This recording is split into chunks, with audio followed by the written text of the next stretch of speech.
নেই। আর আমরা মুসলমান হয়ে আমাদের যে কর্তব্য ছিল যে এদেরকে আপসের মধ্যে মিলিয়ে দেওয়া, সে কর্তব্যটাও আমরা পালন করছি না।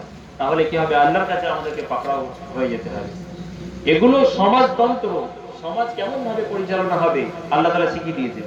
এগুলো সেই একটা বালতি যাতে পানি আছে, আর বিভিন্ন ছিদ্র থাকলে যতই পানি ভরেন সমস্ত পানি বেরিয়ে যাবে। তো এগুলো হলো সেই সমাজের ছিদ্র। সেই ছিদ্রগুলোকে আগে বন্ধ করতে হবে, তাহলে একটা সুন্দর সমাজ আপনি গড়তে পারবেন। সেই ছিদ্রগুলো বন্ধ করার দায়িত্ব আমাদের। কেন? আমি যদি আমার পাশের বাড়িতে যদি আগুন লেগে যায়, আর আমি যদি ভাবি যে আমার বাড়িতে তো আগুন লাগেনি আর আমার বোঝানোর দরকার নেই, তাহলে কি হবে? কিছুক্ষণ পরে হাওয়াতে সেই আগুন আমার বাড়িতেও আসবে। আর মুসলমানের উদাহরণ এমন হওয়া দরকার। আল্লাহ নবী সাল্লাল্লাহু আলাইহি ওয়াসাল্লাম বলেছেন, এই আয়াতের পেছনে হাদিসের কথাটা বলছি, মাসালুল মুমিনিনা ফি তাওয়াদ্দুহিম ওয়া তারাহুমিহিম ওয়া তাআতুফিহিম কামাসালিল জাসাদ ইযা ইশতাকা মিনহু উযউন তাদাআ লাহু সাইরুল জাসাদ বিস-সাহরি ওয়াল হুম্মা। আল্লাহ নবী সাল্লাল্লাহু আলাইহি ওয়াসাল্লাম বলছেন, একজন মুসলমানের অপর মুসলমানের প্রতি ভালোবাসা, দয়া, তার সাথে তার প্রতি অনুগ্রহ করার উদাহরণ এমন যেমন একটা শরীরে কামাসালিল জাসাদ। একটা মানুষ একজন মুসলমান অপর মুসলমানের প্রতি দয়া করবে, তার সাথে ভালো ব্যবহার করবে, তার প্রতি অনুগ্রহ করবে, এর উদাহরণ কেমন? একটা শরীরের মতো আল্লাহ নবী উদাহরণ দিয়েছেন। শরীরের সাথে উদাহরণ কেন দিয়েছেন পরেই তিনি বলে দিয়েছেন, ইদাশতাকা মিনহু উযুন তাদাআ লাহু সাইরুল জাসাদি বিস-সাহরি ওয়াল হুম্মা। শরীরের কোনো একটি অঙ্গ যদি আক্রান্ত হয়, কোনো একটি অঙ্গ যদি আঘাতপ্রাপ্ত হয়, পুরো শরীর কিন্তু ব্যথা অনুভব করে, জ্বর, তার পুরো শরীরে তাকে সে জ্বর অনুভব করে এবং তাকে রাত্রি জাগতে হয়।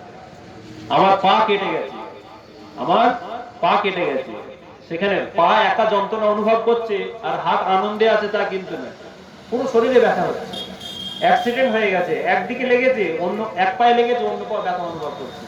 আল্লাহ নবী সাল্লাল্লাহু আলাইহি ওয়াসাল্লাম বলেছেন যে মুসলমানদের এমন হওয়া দরকার যেমন মানুষের শরীর অঙ্গ প্রত্যঙ্গের মতো। এক প্রান্তে ব্যথা লাগলে অন্য প্রান্তে সেই ব্যথা অনুভব করবে। সারা বিশ্বে বিভিন্ন মানুষ পেরেশানি হালের মধ্যে রয়েছে, আমাদেরকে কিন্তু সেই পেরেশানিকেও দূর করতে হবে, আমাদের আপসের মধ্যে যে দ্বন্দ্ব সেগুলোকেও দূর করতে হবে, আর অন্যের ক্ষেত্রে আমাদের এই ব্যথা অনুভব করতে হবে। যদি আমরা করতে পারি তবেই কিন্তু আমরা কামিয়াব হব, নচেত আমরা কামিয়াব হব না।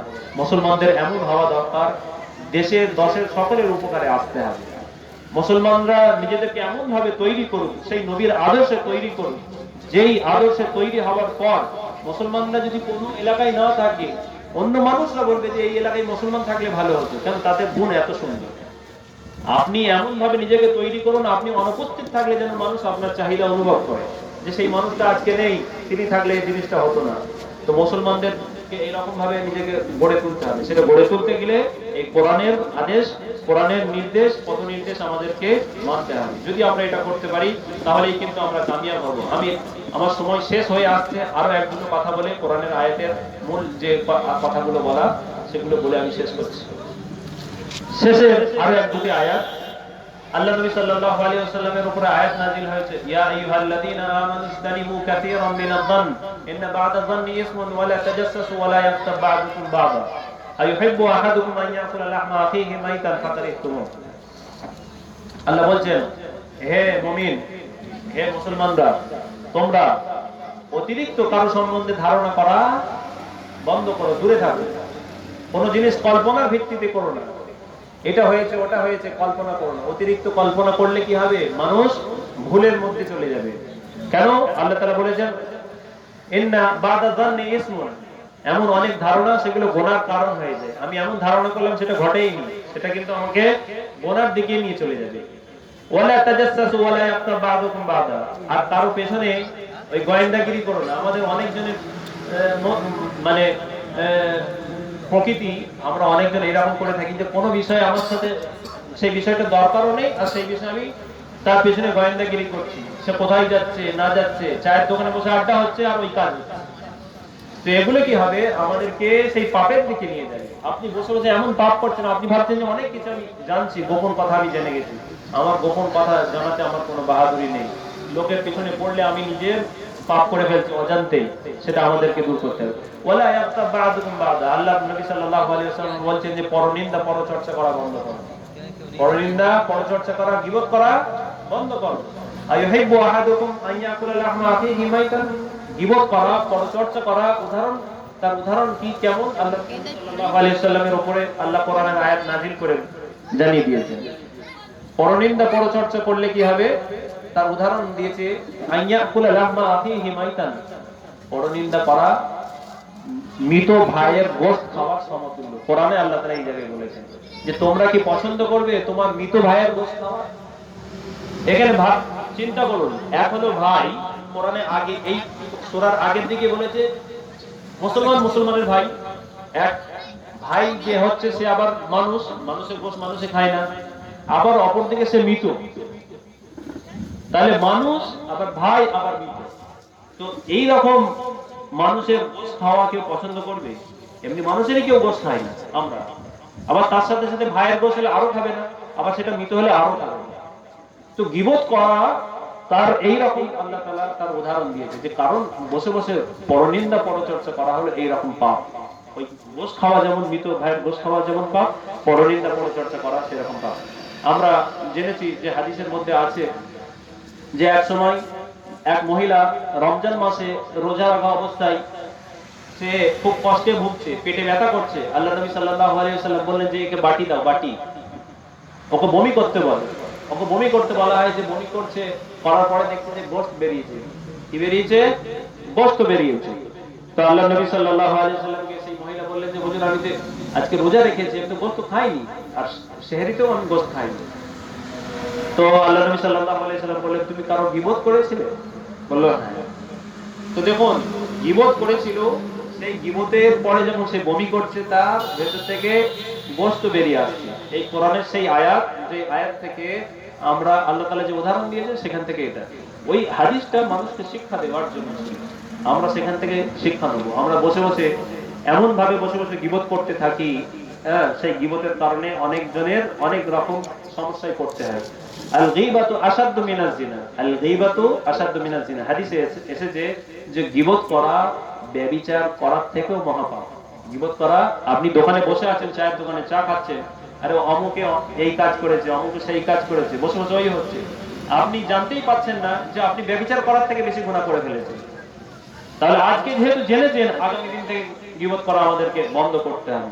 আর এই সমাজ, এই গীবত করা সমাজের সেই ছিদ্র, যে ছিদ্র থেকে সমাজের পানি বেরিয়ে যাচ্ছে, বালতিতে পানি থাকছে না। তো সেজন্য আমাদেরকে ভাবতে হবে যে এই সমস্ত জিনিস থেকে দূরে থাকা। তারপরে একটি আয়াত বলে শেষ করব, অনেকটা লম্বা আপনাদেরকে সময় দিয়েছি, আপনারা অনেকক্ষণ ধরে হয়তো বিরক্ত বোধ করছেন যে অনেকক্ষণ ধরে বক্তব্য করছেন। আল্লাহ নবী সাল্লাল্লাহু আলাইহি ওয়াসাল্লামের উপরে যে আয়াত আরো একটি অবতীর্ণ হয়েছিল সেটা হলো ইয়া আইয়ুহান নাস ইন্না খালাকনাকুম মিন যাকারিন ওয়া উনসা ওয়া জাআলনাকুম শুউবান ওয়া ক্বাবাইলা লিতাআরাফু ইন্না আকরামাকুম ইনদাল্লাহি আতকাকুম। এবার প্রকৃত মানুষ, আল্লাহর কাছে প্রিয় মানুষ কে, সে সম্বন্ধে আল্লাহ কোরআনে বলে দিয়েছেন। কেউ বংশের ভিত্তিতে আল্লাহর কাছে প্রিয় হতে পারে না, কেউ অর্থের ভিত্তিতে আল্লাহর কাছে প্রিয় হতে পারে না, কেউ রূপের ভিত্তিতে আল্লাহর কাছে প্রিয় হতে পারে না। এখানে আল্লাহ তাআলা বলেছেন ইন্না আকরামাকুম ইনদাল্লাহি আতকাকুম, আল্লাহর কাছে প্রিয় ব্যক্তি সেই যে আল্লাহকে বেশি ভয় করে, যে তাকওয়াধারী, যে আল্লাহকে খোদা ভীরু, যে আল্লাহ ভীরু, যে আল্লাহকে বেশি ভয় করে, সে আল্লাহকে সবথেকে বেশি প্রিয়। তো আমাদেরকে ভাবতে হবে, আমার রূপ হয়তো কালো হতে পারে, আমি দেখতে অসুন্দর হতে পারি, কিন্তু আল্লাহ তাআলা একটা অপশন আমাদের জন্য ছেড়ে রেখেছেন, যেটা আল্লাহর কাছে আমি প্রিয় হতে পারি, সেটা হলো আল্লাহর ভীরুতা, খোদার ভয় আমাদের মনে যদি আমরা আনতে পারি, তাহলে আমি কিন্তু শ্রেষ্ঠ মানুষ, আল্লাহর কাছে শ্রেষ্ঠ মানুষ হিসেবে পূর্ণ হব। সেই জিনিসটা আমাদেরকে কিন্তু করতে হবে। আমরা চাই না যে আল্লাহর কাছে শ্রেষ্ঠ হয়।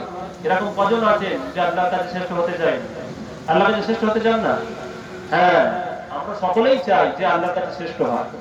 আল্লাহকে বেশি ভয় করতে হবে, আল্লাহকে বেশি ভয় করতে হবে। সেই ভয় কোথা থেকে আসবে? যখন কারো সম্বন্ধে জানবো, তারপরে তো আমি ভয় করবো। একটা রাস্তা দিয়ে আমি যাচ্ছি, সেই রাস্তাতে কি দুর্ঘটনা ঘটেছে আগে, বা সেই রাস্তাটা কেমন বিপজ্জনক সেটা আমার জানা নেই, ফলে আমি সেই রাস্তায় নির্ভীকভাবে চলে যাব। কিন্তু যেই রাস্তায় সম্বন্ধে আমার জানা আছে, এখানে দুর্ঘটনা হয়েছে, এখানে রাস্তা কাটা আছে, এখানে ডাকাত আছে, রাস্তায় ছিনতাই হবে, সেই সম্বন্ধে যদি আমরা জেনে থাকি তাহলে সেই রাস্তায় আমাদের যাওয়ার সাহস হবে না।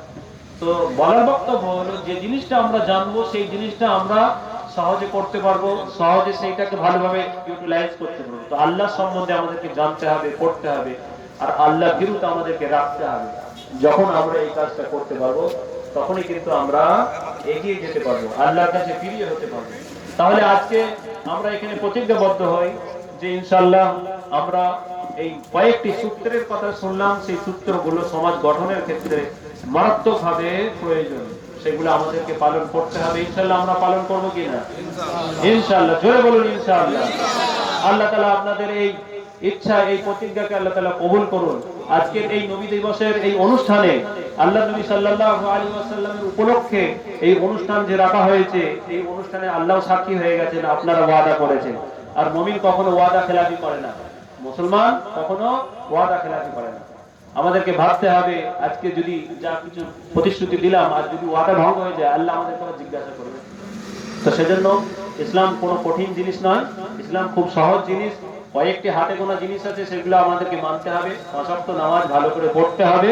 5 ওয়াক্ত নামাজের সহজ হিসাব আমি বলে দিচ্ছি যে প্রতিটি নামাজে 10টা মিনিট করে যদি আমি পড়ি, তার সুন্নত পড়া, তার ফরজ পড়া, আমি নফলের কথা বলছি না। কেন? প্রয়োজনীয় যতটা ততটার কথা বলছি। নফল করলে তো আপনি বেশি ইনকাম করবেন, আমি যদি ওভার ডিউটি করি তো আমি তো অনেক টাকাই পাবো। কিন্তু যারা নামাজই পড়ে না তাদের জন্য বলছি, যারা ইবাদত করে তাদের জন্য। 5 ওয়াক্ত নামাজে 10 মিনিট করে লাগে, 5 10 এ 50, কত? 24টা ঘন্টার মধ্যে আপনি 50টা মিনিট আল্লাহর জন্য দিতে পারবেন না? আমরা কত সময় মোবাইল নিয়ে বসে থাকতে থাকতে, বিভিন্ন জিনিস দেখতে দেখতে, মোবাইল ব্যবহার করতে করতে সময় কেটে যায়। তো 50টা মিনিট আপনি আল্লাহর জন্য বরাদ্দ করুন। 1 ঘন্টাও নয়, আমি 1 ঘন্টাও বলছি না, এই 50টা মিনিট 5 ওয়াক্ত নামাজ পড়তে হবে। মূল কথা বলে দিচ্ছি, সেগুলো পালন করুন। তাহলে আজকের এই আল্লাহ নবীর নামে এই অনুষ্ঠান করা সার্থক হবে। 5 ওয়াক্ত নামাজ আমাদেরকে পাবন্দির সাথে পড়তে হবে। রমজানের রোজা আমাদেরকে রাখতে হবে। অর্থ যদি আল্লাহ তাআলা দিয়ে থাকেন, সেই অর্থ আল্লাহর রাস্তায় প্রয়োজনে ব্যয় করতে হবে, হালাল রুজির করতে হবে। আর আমাদের সন্তান সন্ততি যারা আছে তাদেরকে সঠিক শিক্ষা দিতে হবে। বাবা মায়ের ছেলেপুলের প্রতি 3টে হক আছে, এই 3টে হকের কথা বলে আমি শেষ করব। সেটা হলো, বাচ্চা যখন জন্মায় তার নাম ভালো রাখতে হবে, নাম ভালো রাখতে হবে, আর তাকে সুশিক্ষা দিতে হয়। দ্বিতীয় হলো তার ভালো জায়গায় বিয়ে দিতে হয়, তার ভালো জায়গায় বিয়ে দিতে হয়। তো এই 3টে জিনিস যদি আমরা করি তাহলেই কিন্তু আমরা সফল কাম হব আমাদের সন্তান সন্ততিদের। তো সুশিক্ষার কথা আমি বলেছি, আমাদেরকে জানতে হবে যে আমরা স্কুলের যে শিক্ষা দিচ্ছি অবশ্যই দেবো, কিন্তু তাদেরকে প্রয়োজনীয় দিনী শিক্ষা আমাদের বাড়িতেই দিতে হবে। যদি বাড়িতে আমরা না পারি, বিভিন্ন প্রতিষ্ঠান আছে সেখানেও আমরা পাঠাতে পারি। এই ধরনের প্রতিষ্ঠান বিভিন্ন জায়গায় আছে। আপনাদের হাওড়া জেলায়, আমাদের এই হাওড়া জেলাতেই বাগনান, বাইনান, সেখানেও আছে প্রতিষ্ঠান। খাদিজাতুল কুবরা, গার্লস মিশন এবং মাদ্রাসা কাসিমুল উলুম, এগুলো মুফতি আনসার সাহেবের তৈরি। আমি সেই মুফতি আনসার সাহেবের ছোট ছেলে, ওখানে আমার বড় দাদা আছেন। এই মুফতি আনসার সাহেবের সাথে এই এলাকার বিশাল একটা সম্পর্ক ছিল। আমার আব্বা আজকে যখন আমি নামাজ পড়ছিলাম মসজিদে, আমি বলছিলাম যে এই মসজিদে আজ থেকে প্রায় 2000 সাল বা 2002 সাল এরকম হবে। সেই সময় আমি এখানে জামাতে এসেছিলাম, ছোট্টবেলায় প্রথম আব্বার সাথে জামাতে এসেছি। সেই দৃশ্যটা আজকে আমার মনে পড়ে গেছে। কেন? আপনাদের মসজিদ যে পজিশনে আছে সেই পজিশনটা তেমনই আছে। হয়তো কোথাও পাথর বসিয়েছেন, সেই সময় হয়তো পাথর ছিল না, কিন্তু মসজিদ ভেঙে বড়ানো হয়েছে বা মসজিদকে সরিয়ে দেওয়া হয়েছে তা কিন্তু নেই। আমার বাড়িতে আব্বা যেখানে থাকতেন কুড়ে ঘর ছিল, সেটা ভেঙে আব্বাই শেষ জীবনে করে দিয়েছিলেন একটু খানিক ভালো করে, আর সেটার পরে আমাদের করা সম্ভব হয়নি। তো ফলে আব্বার সেই যে স্মৃতিগুলো সেখানে আর নেই, কিন্তু আপনাদের এখানে মসজিদে আসার পরে সেই স্মৃতিগুলো আমার আবার জেগে উঠেছিল। মনে হচ্ছিল যে আজকের সেই মসজিদে আব্বা এখানে উপস্থিত আছেন, সেই জামাতের কথা মনে হচ্ছিল, এখানে হাজী সাহেব ছিলেন, সেই হাজী সাহেবের কথা মনে করছিল। তো সেই দিনগুলো ভালো লাগছিল। এই নাওপালার এদিকেও যেমন আমাদের হাজী সাহেব ছিলেন, ওইদিকেও হাজী সাহেব ছিলেন। সেই হাজী সাহেব এই দুটো প্রতিষ্ঠানের ক্ষেত্রে তারা অনেক অবদান রেখে গেছে। তবে এই প্রতিষ্ঠানের জন্য তারা চিন্তা ভাবনা করতে করতে তারা আল্লাহর কাছে চলে গেছে। তো এই গ্রামের অবদান অনেক আছে। তো আজকের যে আলোচনাটা হলো আমাদের সুশিক্ষার ব্যাপারে, তো সেজন্য এই দুটো প্রতিষ্ঠান আছে, এই এলাকাতেও বিভিন্ন আছে বিভিন্ন প্রতিষ্ঠান, আমাদেরও ওই প্রতিষ্ঠান আছে। আপনারা চাইলে আমাদের মেয়েদেরকে ছেলেদেরকে সেই প্রতিষ্ঠানে পাঠাতে পারেন। সেই সম্পর্ক যেটা দীর্ঘদিন মুফতি আনসার সাহেব তৈরি করে গিয়েছিলেন, তার মৃত্যুর পরে বিচ্ছিন্ন হয়ে গিয়েছিল, আপনারা আপনাদের সন্তান সন্ততি পাঠিয়ে সেই সম্পর্কে আবার নতুন করে গড়ে তুলুন এবং দিনী শিক্ষার দিকে ছেলেপুলেদেরকে আগিয়ে দিন। কিয়ামতের দিন আল্লাহ জিজ্ঞাসা করবেন সেই শিক্ষা যদি আপনি না দেন। তো যাই হোক, খাদিজাতুল কুবরা গার্লস মিশনের আমাদের ক্লাস 5 থেকে আপনার 8 পর্যন্ত ভর্তি হবে। নতুন বছর আসছে, সেই ভর্তির জন্য যে প্রক্রিয়া আছে সেই প্রক্রিয়া আপনার আগামী 14 তারিখ থেকে শুরু। আগামী 14ই নভেম্বর প্রথম অ্যাডমিশন টেস্ট হবে। আপনাদের মধ্যে কোনো বাচ্চি মানে কোনো মেয়ে যদি পড়তে চায়, আপনারা তাকে পাঠাতে পারেন। এই সেই পরীক্ষায় বসাবেন, পরীক্ষায় পাশ করলে আলহামদুলিল্লাহ আমরা আপনাদের সেবাই সেই নিয়োজিত। মুফতি সাহেব সারা জীবন পরিবারের কথা না ভেবে সমাজের কথা ভাবতে ভাবতে দুনিয়া ছেড়ে চলে গেছে। সে কাহিনী বললে একটা আলাদা জলসা হবে, সে কাহিনী আমি আজকে বলতে চাইছি না। তো সেজন্য আপনাদেরকে এগিয়ে আসতে হবে। এই প্রতিষ্ঠানগুলো এগুলো সমাজের প্রতিষ্ঠান, সমাজের জন্য করে গিয়েছে, সমাজের মানুষের দায়িত্ব সেগুলো টিকিয়ে রাখা। আজকে মুফতি সাহেব যদি না থাকেন তাহলে সেই প্রতিষ্ঠানটা কি বন্ধ হয়ে যাবে? মুফতি সাহেবের ছেলেরা যদি না থাকেন প্রতিষ্ঠান কি বন্ধ হয়ে যাবে? তা কিন্তু নয়, সেগুলো আমাদেরকে জিবিয়ে রাখতে হবে। বিভিন্ন রকম ভাবে সহযোগিতা করা হয়, কেউ আর্থিক সহযোগিতা করে, কেউ বুদ্ধি দিয়ে সহযোগিতা করে। আপনারা আপনাদের মূল্যবান সম্পদ অর্থাৎ সন্তান সন্ততি সেগুলো দিয়ে সহযোগিতা করুন। তাহলে কি হবে, এই সমাজ গড়ার ক্ষেত্রে আপনার আল্লাহ তাআলা সেই নাম লিখে দেবে যে মুসলিম সমাজ তৈরি করতে গিয়ে নাম লিখে দেওয়া হয়েছে। এর একটা উদাহরণ বলি যে একজন বাড়ি পড়লে সমাজের কি পরিবর্তন হবে, কিন্তু ইচ্ছা যদি আপনার থাকে আল্লাহ তাআলা কবুল করবে। হযরত ইব্রাহিম আলাইহিস সালামকে যখন আগুনে ফেলে দেওয়া হয়েছিল, এক পাখি ঠোঁটে করে পানি নিয়ে যাচ্ছে, বিশাল আগুন, ঠোঁটে করে পানি নিয়ে যাচ্ছে। পাখিরা জিজ্ঞাসা করছে তুমি কি করবে? বলছে এই ঠোঁটে করে পানি নিয়ে যাচ্ছে, ইব্রাহিম আলাইহিস সালামকে আগুন জ্বালিয়ে দেওয়া হয়েছে, আগুনটা নেভানোর জন্য যাচ্ছে। বলে তোমার এই ঠোঁটের পানিতে এত বড় আগুন নিভাবে না? সেই পাখি উত্তর দিয়েছিল যে আমিও জানি নেভাবে না, কিন্তু কিয়ামতের দিন আল্লাহ তাআলা যখন বলবে যে ইব্রাহিম আলাইহিস সালামকে কারা কারা সহযোগিতা করতে চেয়েছিল, তো যখন লিস্ট তৈরি হবে আমাকে কিন্তু সেই সহযোগিতার লিস্টে আল্লাহ তাআলা রাখবেন, যদিও আমার কন্ট্রিবিউশনটা অনেক কম। তো আজকে সেই উদাহরণটা, পাখির উদাহরণ মনে রাখুন। আপনি এই সমাজ এর মধ্যে ইসলামী জীবন যাপন, ইসলামী ব্যবস্থা কায়েম করতে গেলে আপনি আপনার সন্তান সন্ততিকে পাঠান। আর হয়তো একজন বাড়িতে পড়লো, কিন্তু আপনার ইরাদা থাকবে কিয়ামতের দিন এই সমাজ গড়ার জন্য যে খাতা রেজিস্টার তৈরি হবে, নাম লেখা হবে, সেগুলো আপনাদের নাম আল্লাহ তাআলা পাঠিয়ে দেবেন। আমাদের উদ্দেশ্য, ডাক্তার চিকিৎসা করে, চিকিৎসা করার পর রোগীর রোগ না ভালো হলে ডাক্তার টাকা পায় না এরকম নয়। ডাক্তার চিকিৎসা করার পর বললো এই রোগ হয়েছে, প্রেসক্রিপশন লিখে দিয়ে যাও, আমাকে টাকা দিয়ে দাও। এবার সেই ব্যক্তির উপরে নির্ভর, সে ওষুধ খেয়ে ভালো হবে না ছেড়ে দেবে। তো ডাক্তার কিন্তু সেই সওয়াব পেয়ে গেছে, আমরাও সেই রকম হবে। তো এই প্রতিষ্ঠান আমাদেরকে এগিয়ে আসতে হবে। আমাদের মাদ্রাসা আছে, সেই মাদ্রাসার ছেলেদের জন্য যেটা আছে সেখানেও আলহামদুলিল্লাহ অনেক ক্ষেত্রে আলেমরা কি হয় যে মাদ্রাসায় পড়ে জেনারেল শিক্ষা জানে না বলে অনেক কিছু বলতে পারে না, অনেক কিছু সমাজের ঘাটতি রয়ে যায়। আমরা এই সমস্যার কথা উপলব্ধি করে আমরা সেই মাদ্রাসাতেও উচ্চ মাধ্যমিক পর্যন্ত ব্যবস্থা করেছি। একটা ছেলে হাফেজ মাওলানা হবে, সাথে সাথে তার মাধ্যমিক উচ্চ মাধ্যমিকটাও হবে। তাহলে সে সমাজে হেলাফেলা হিসাবে গণ্য হবে। আলেম মানেই জাহেল মনে হয়, আলেম মানে আমরা অশিক্ষিতকে ভাবি যে এদের দুনিয়া সম্বন্ধে কিছু আইডিয়া নেই। এই জিনিসটাকে দূর করার জন্যই আমাদেরকে উদ্যোগী হতে হবে। আমি স্কুলেও পড়েছি, মাদ্রাসাতেও পড়েছি, কলেজ ইউনিভার্সিটিতেও পড়েছি, ফলে দুটো দিক আমার ভালো করে দেখা হয়েছে। ফলে যে জিনিসটা আমাদের জন্য কল্যাণকর সেটা আমাদেরকে নিতে হবে, আর যেটা অকল্যাণকর সেটা ছেড়ে দিতে হবে। আমি যে দিনের কথা মানুষকে শোনাবো, আমি যদি দিন সম্বন্ধে জানলাম কিন্তু যাদেরকে বোঝাবো তাদের ভাষা আমি জানি না, তাহলে আমি পৌঁছাতে পারবো। তো সেজন্য সমাজ ব্যবস্থা, সমাজের মানুষের সাথে ওঠা বসা করা, জেনারেল শিক্ষা, দিনী শিক্ষার সাথে সাথে জেনারেল শিক্ষাটাও প্রয়োজন। সেজন্য এই প্রতিষ্ঠান মাদ্রাসা কাঠামোগুলো সেটাও প্রয়োজন। আপনাদের ছেলেপুলেদেরকেও আপনারা পাঠাতে পারেন, আলেমও হবে, সাথে সাথে তার মাধ্যমিক উচ্চ মাধ্যমিকও হয়ে যাবে, সেই ইউনিভার্সিটি কলেজেও পড়তে পারে। আমাদের উদ্দেশ্য যেটা, যে মাদ্রাসা শিক্ষা মাদ্রাসার মধ্যে আবদ্ধ না থাকে, সেই শিক্ষা মানুষের দ্বারে দ্বারে পৌঁছাবে। আমাদের ইচ্ছা আমাদের ছেলেরা এখানে পড়বে, পড়ে বিভিন্ন কাজে লেগে থাকে, সে চলতে ফিরতে একটা মাদ্রাসা হবে।